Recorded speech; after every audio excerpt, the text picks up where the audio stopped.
My name is Faith Ramos, and I am a senior. I am studying sustainable urban development at the UW Tacoma campus.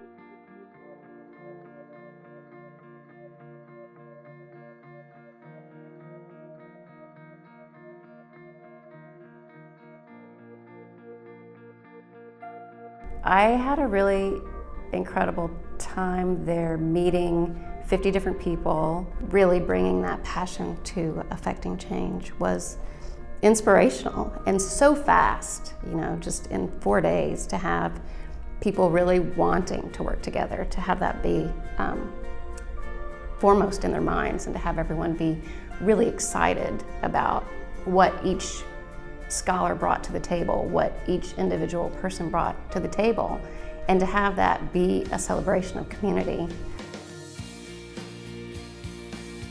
You are in a room with just really passionate, compassionate, accomplished, bright people, and you start hearing about all of these different achievements, and those achievements can be a little bit intimidating as you look around the room.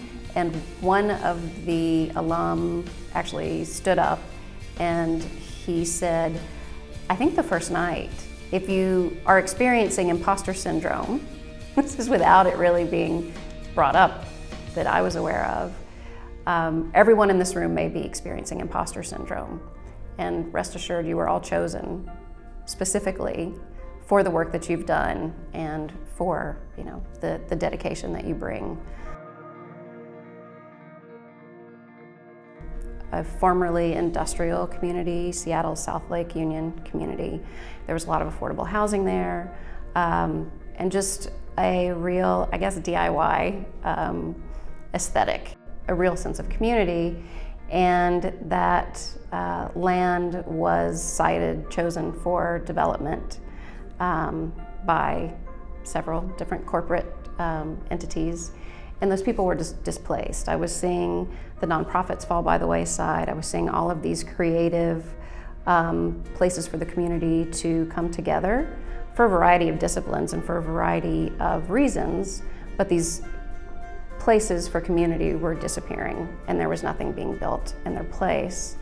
And as things did start to be built in their place, they were largely inaccessible to any of the residents who had lived there up until that point.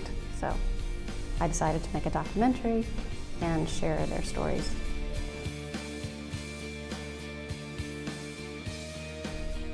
It was an interesting growth process for me, because you start telling your personal story, right? And you start thinking about everything that makes up who you are as an individual, all of your choices, all of your actions, your interests, why that is, how that has come to be, and having to then revise that, submit that to someone for review, and say, well, tell me more about this, or I'm not really sure where you're going with that particular tangent.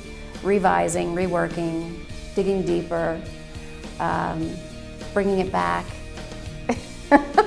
and then having someone say again, I'm still not really sure what you mean by that. And inside you're thinking, I've given it all I have. I've given you all I have. That's my story, that's it. And then when you go back and look again and look deeper, there is a different story. Give yourself ample time.